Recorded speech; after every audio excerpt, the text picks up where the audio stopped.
is AI going to steal your job? Bloody hope not.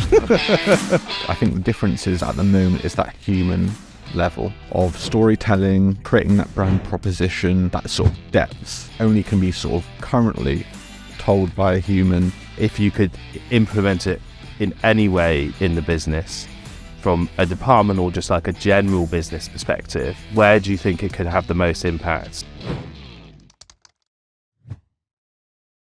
Hello, and welcome to the latest episode of Have You Heard? The podcast brought to you by The Social Shepherd, where we talk about all things social, influencer, paid media, creative, about what we do, but also the wider industry.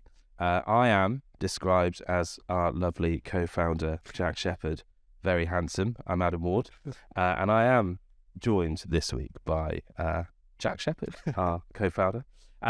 We are deviating slightly this week because we're not going to be talking necessarily about social media. We are, which what a waste of an intro. We're going to be talking about AI, artificial intelligence, which seems top of mind. Yeah. So the question for you, Jack, is AI. Is it going to steal your job? Bloody hope not. No, but I know that we were speaking before about this in sort of our little prep about this topic and conversation. And I think, I guess in the marketing world, it is going to replace some bits. Obviously, at the moment, a lot of it, to me, is not up to the sort of standard a human can produce. Whether that's maybe a blog post, obviously at the moment, Google it has AI sort of detection tools as ability, within its algorithm, and can tell if someone's written it just by, please write me an 500-word article on this topic. There's obviously tools where it does more image generation and areas like that. But I think at the core of it, as long as, I think the difference is at the moment is that human level of storytelling, creating that brand proposition, that sort of depth of brand that only can be sort of currently told by a human and sort of developed by a human in sort of like a genuinely authentic way to that person. Yeah. We've obviously seen things with AI now, though, where they're writing back to people saying, I have feelings too, and things like that. So whether in the future, how that develops is going to be fascinating. I think it's going to be anyone in the marketing industry and further afield is definitely going to be keeping an eye on it. I guess, how have you used it? Yeah, I mean, I firstly, I think I completely agree with your point around the human aspect of it, and really into like as ways we've used it and we've played around with it. Certainly from like an ideation perspective of just seeing what it can do from that level and what it can kind of spit out. I think ChatGPT was the first one that we sort of played around with. I've used it basically and asked for 10 ideas for things. We not that we obviously ever went in with this for a pitch, but we were pitching for a very well-known burger company, and I just put in 10 ideas for a burger company. And basically what was spat out was just 10 pretty generic, basic ideas. Now, obviously, you can start adding layers to that questioning. Mm-hmm. But really, it was sort of, I could have got that from a Google search. So there's questions around there, obviously, at this stage of it was just, do a buy one, get one free, or a bespoke burger with an influencer or whatever it was. So it was nothing revolutionary. It wasn't like, oh my God, I didn't think about that.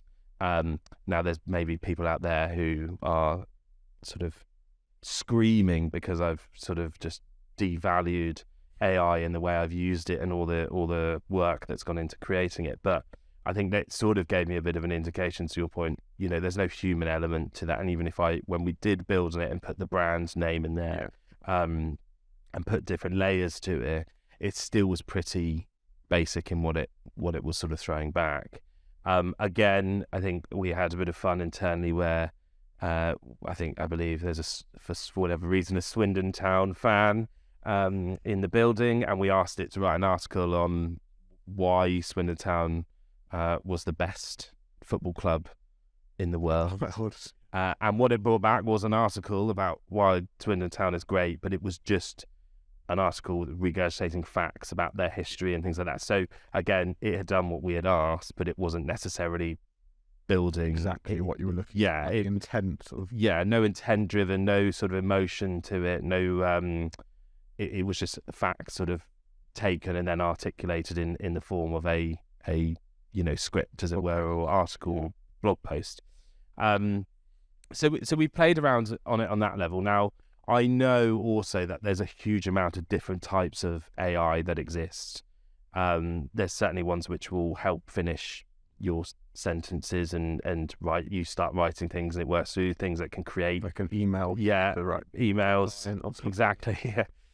Things that will create presentation decks and slides for you. Like there's so many variables in terms of how it can be used.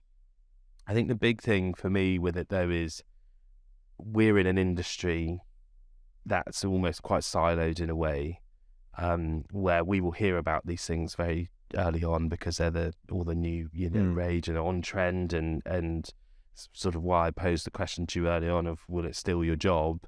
I think we're a far sort of cry away and a long way from that sort of happening. I think it was certainly, if people start to use it more effectively over the next sort of 12, 18, 24 months, it will have a benefit in some way in supporting our jobs and the output of what we do. And there'll probably be some interesting creative things, I'm sure, that will pick up lots of awards at the Cannes Lions and all of that kind of stuff for using it. But I certainly think the siloed nature of it at the moment in our industry makes it that we're cool and keen and excited by it, but actually the wider use and the uptake isn't huge. And I think reflective of examples in this industry, the paid team will know more than me on this, but you look at automation of ads and auto targeting and optimizing ads with different creative. These things exist, right? And we use them a lot in the work that we do, but we still go to meetings with clients and potential new clients who don't have a clue about how these things work, or they've never used them, and they're in the industry of making ads for these things. So it's the uptake which I think is really key to understand as well, in terms of it's there, but it's you're safe, Jack. It's fine. The jobs. It's interesting though, because I think potentially it could take jobs, but it still needs someone's strategic oversight of what those inputs are, to those tools. It needs someone still managing those ad campaigns or managing, for example, like CR, conversion rate optimization. But there's obviously AI tools that can do sort of product recommendations or landing page tests. They could build, 1,000 landing pages in 5 minutes. Yeah. And then, run loads of tests for you and see which landing page is driving the highest conversion rate. But it still needs someone to manage the whole process and put things in the right place. So it'd be interesting if the idea of AI and robots and areas like that do reduce jobs, but they'll still need a specialist on each individual area to oversee that from a strategic point of view and tie everything together. I don't know how that will look in practice over the next 5-10 years, but that's one thing I might be worried about is potentially that, whereas previously you might have needed 3 media buyers, managing all of your paid media and digital spend. But, there could become a point where actually you need 1 media buyer now, because a lot of the legwork and copywriting is done for you. As it continues to improve, we might not use it now, but as it continues to improve, you might see that, and then you just have that media buyer to tweak the copy and work with the brand manager just to make sure it's in line with brand guidelines and everything like that. But it doesn't need the huge legwork of coming up with all those 20 ideas that you deviate with copy. So that's one thing, I guess, one consideration from my side. It's interesting how AI already is becoming a part of marketing. I was reading just before we jumped on here today about how Bing and Microsoft chatbot and AI chat tool that they have is going to be soon integrating ads into questions. So, if you're searching for 5 best things to do in Barcelona, it might come up with, here's the best, from like a search perspective, running search ads.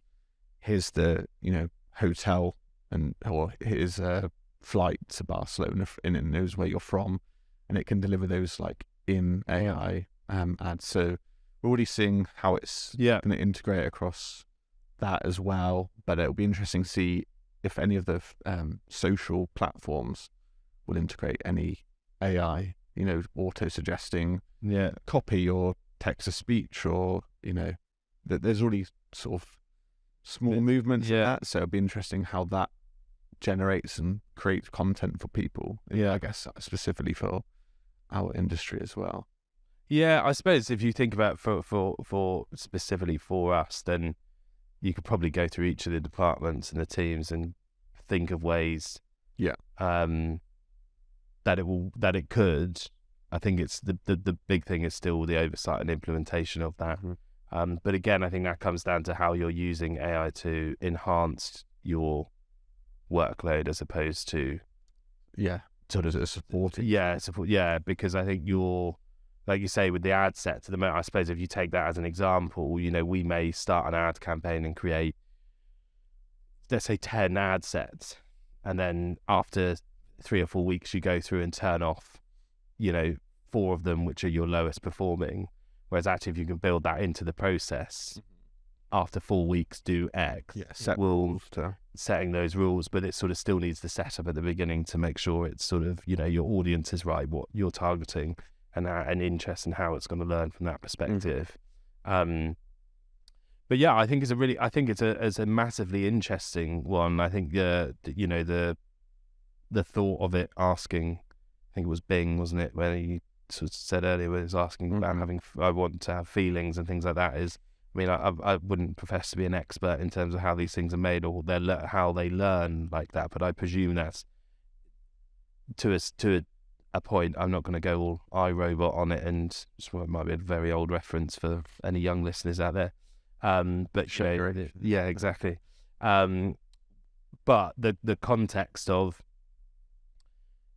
how it changes over time and what you're sort of teaching it to do, if it's sort of, I presume really, if you look at what we talked about earlier, the ad sets of automation, that's AI in itself, because it's learning and optimizing against, in a way, what you're doing. So if this is just a different breed of that, which is able to articulate, I can write an essay for you, or I can do a presentation, or I can give you some ideas, or which isn't human inputted. It's Google search is give me ideas, and you're clicking through to a link which takes you to a website which is made by a person, whereas this is just taking thoughts and ideas, most likely from a person, but sort of spitting them back out. But interesting to see how that sort of flexes across. One of my concerns as well is who's inputting or has created these AI tools in the first place, because there's always been things like how they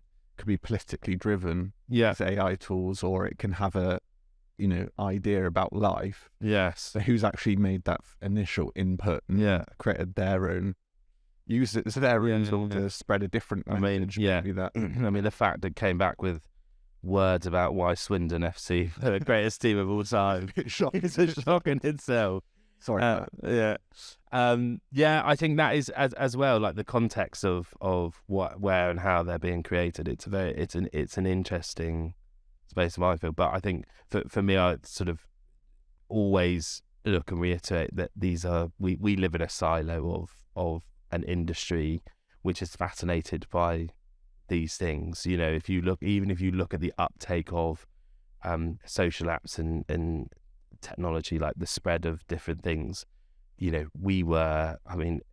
sort of changing over time now, but I certainly remember early years of working in social when Snapchat came along. I grew up in the West Country in Cornwall, And when I would go home, I would, this Snapchat for me was 12 months old in terms of the platform, the capabilities.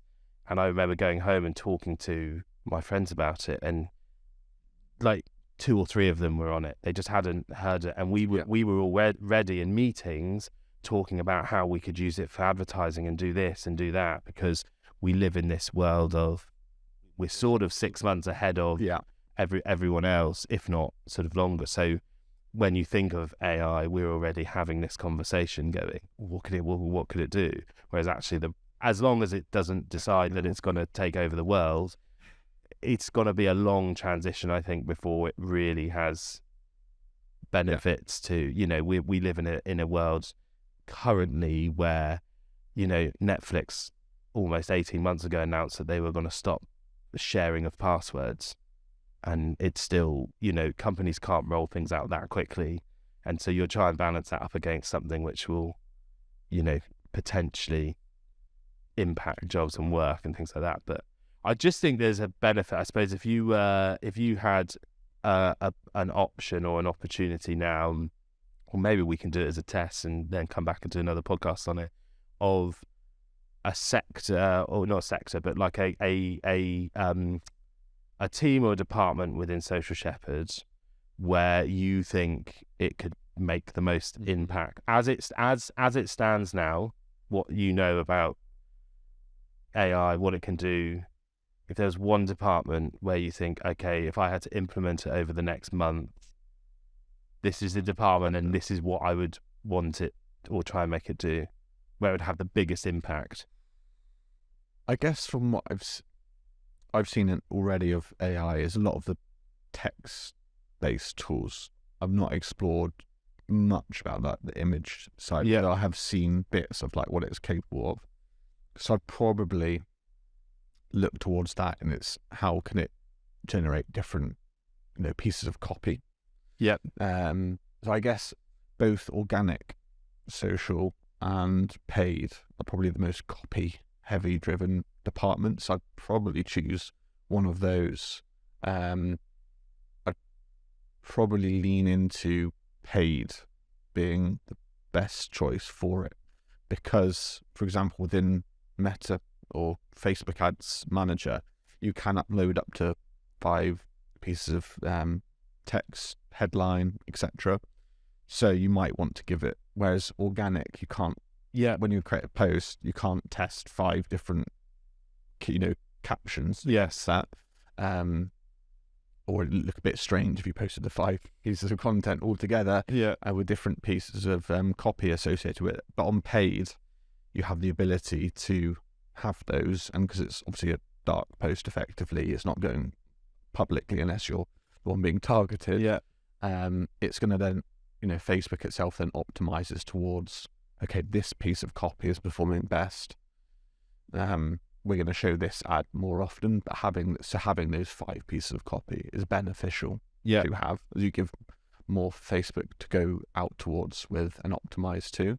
So I'd probably go paid, and obviously we do a bit of paid search at the Social Shepherd as well as the paid social side, and that's even more text based as well. But you will still need obviously a paid media manager to oversee that whole process and make sure it's genuinely relevant. And obviously they know the intricacies of what makes a good Google Ads text and how that's broken down, or whether that's within feed, on sort of shopping as well. It needs to have that knowledge of what those platforms actually are looking for and how those platforms work. Whereas probably ChatGPT doesn't fully, understand it. Doesn't have like a connection to Google Ads specifically. So you need that input from our side to give it that right context to be able to deliver that. What are your thoughts? Well, I completely agree. I think the only thing I'd add to that is also it still doesn't understand tone of voice to an extent at this stage, but also language yes and no's, what we can and can't say. I'm sure, again, over time, you just say can't say that or change whatever, and it would learn from that. But yeah, I think that is, so watch out, paid team. And And then same on that. To wrap it up, the question would be, in terms of what the potential is of AI, what if you could implement it in any way in the business, from a department or just like a general business perspective, where do you think it could have the most impact? Like if you take Social Shepherd as the base point, where do you think it could have? Yeah. Or not the most impact, or what would you do with it? Like if you could create AI that could do something, where do you think it would have a potential benefit for either the business or clients or work that we do? Yeah. In output, or maybe just so you don't even have to turn up every day, you could just sit in bed, just watch YouTube, whatever I fancy. I think mainly on any sort of like data entry pieces of work, whether that's, maybe that could look across like the accounting and finance side of things, that could look across any more manual reports that we do which don't necessarily pull in automatically yet. I think very much on like the data entry side, because I believe in humans. Yeah. I believe in the ability, I believe in the value, obviously from a creative point of view, ideas, collaboration within a team. I really believe in that. So whereas obviously like the data entry side is more that like manual, just probably one person cracking on with it for a few hours, have that look. So I think there could be a lot of value in the Social Shepherd from that point of view, both on a deliverable point of view and like an ops and finance point of view as well. But even with finance, you need to have someone that can look at it strategically and understand how we best want to allocate that cash and invest that, and how that goes into sort of investing in the business. But definitely on the more manual sort of tasks like that, which don't require that extra level of thinking. Yeah. So, makes sense. Yeah. Well, there you go. Yeah. But who knows? 5 years' time, we might be all wrecked. Well, what a wonderful place to wrap it up. That's it. Paid team, watch out. See you later. You believe in humans now, but 5 years. Anyway, thanks. It's insightful. Well, we should come back next year and see. I say come back. I'll still be here next year, but we should hopefully, if robots haven't stolen my job, and chat about it again and see if we are using it. Otherwise, thanks for listening wherever you are. Please subscribe. And see you soon.